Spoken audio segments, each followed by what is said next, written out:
Aujourd'hui, Goldorak dans analyse de l'épisode 16. Alors, cet épisode a deux particularités. La première, c'est qu'on met l'accent sur Argoli, donc un personnage tertiaire, hein, parce que à part dans cet épisode-là, il sera jamais mis en avant dans aucun autre épisode. Donc voilà. Et autre détail qui est quand même assez notable, c'est qu'on ne voit ni Minos ni Dargos dans cet épisode. Donc c'est quand même assez curieux. Ni grand stratégaire du reste, c'est vraiment juste comme si le Végien il faisait son truc tout seul en dehors des autres considérations. Donc voilà, il fait sa petite popote, il s'occupe pas du reste.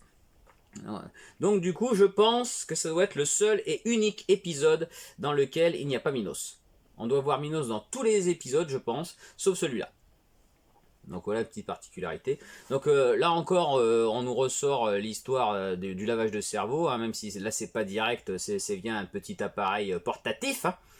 Donc voilà, mais bon, ils aiment bien les végiens bourrer le mou des gens et faire des trucs, des contrôles de cerveau et compagnie.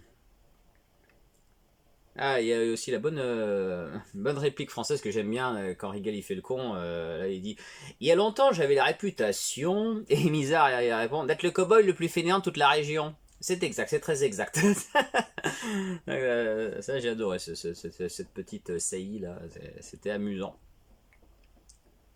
Et bien sûr, le pouvoir de l'amour va faire tout triompher, tout va bien, c'est magnifique.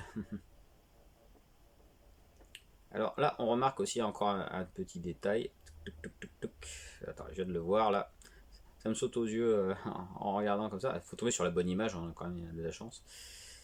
Qu'on a un problème de couleur apparemment sur Alcor. Voilà. Il a le bas rouge là, alors qu'il est noir. Vous avez vu? C'est souvent qu'il y a les fautes de coloris là comme ça là. Voilà, ça c'est pas rouge normalement. Là, je le remarque juste comme ça, hein, juste dans le truc. Enfin bref. Donc voilà, ce que je peux juste vous rajouter, c'est que donc dans les DVD de AB, on a rajouté les FX parce qu'en fait, quand il y avait ces combats là, comme ça, que vous entendiez la chanson d'Enrique, du coup vous n'entendiez plus les bruitages. Il y avait que la chanson d'Enrique, il n'y avait plus aucun bruitage. Tandis que là, AB s'est enquiquiné à remettre les bruitages, donc vous pouvez entendre la chanson d'Enrique avec les bruitages en plus, alors que avant, lors des diffusions télé, à ce moment-là, il y avait que juste la chanson d'Enrique. Ah, ça me démange de vous la chanter, mais je peux pas parce que sinon YouTube va me faire chier. Donc ouais, voilà, et c'est grâce à ces incrustations dans ces épisodes que j'ai pu découvrir la chanson d'Enrique, parce que moi, la première diffusion entre juillet et septembre 78, bah, je l'avais point vu, hein, j'étais trop petit. Donc voilà, pour cet épisode 16.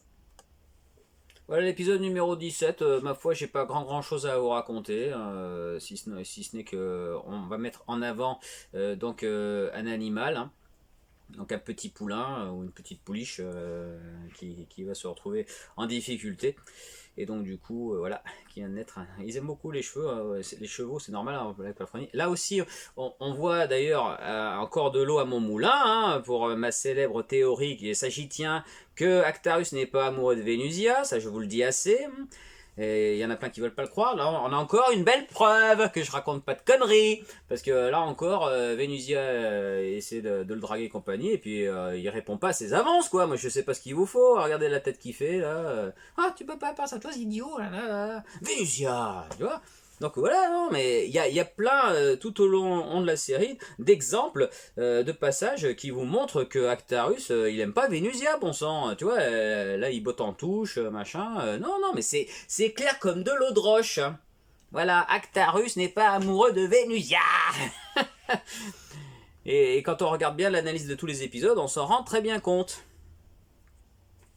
Bref. Sinon, quoi ajouter d'autre? Non, il n'y a pas de truc bien spécifique hein, dans cet épisode. Attends, là, il y a un truc qui m'interpelle quelque part. Faut vérifier.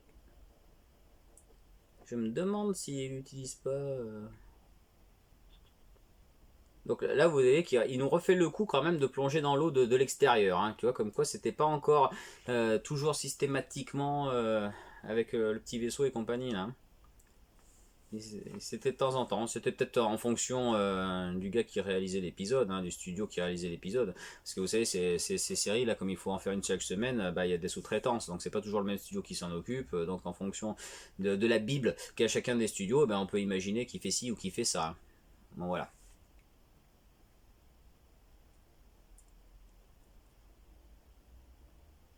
Donc là il se fait bien enneigé.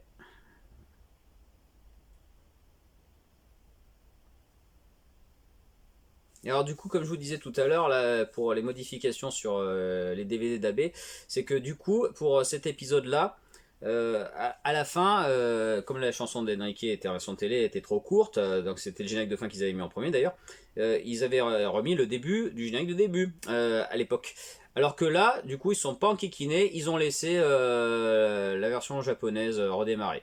Donc c'est la petite particularité que vous pouvez voir donc sur l'épisode en version AB remasterisé. Voilà, à ce moment-là, quand il explose le Golgoth, vous entendez la chanson en japonais. Et ça, c'est dû au remontage fait sur les DVD là. Contrairement à ce que je vous avais raconté dans l'épisode 8, où là, le petit bout infime qu'il faut bien tendre l'oreille, parce que j'ai mis longtemps enfin m'en apercevoir, de UK, là, ça a été d'origine. Déjà à l'époque. Voilà, voilà. Voilà. Et voilà pour l'analyse de cet épisode. À la prochaine.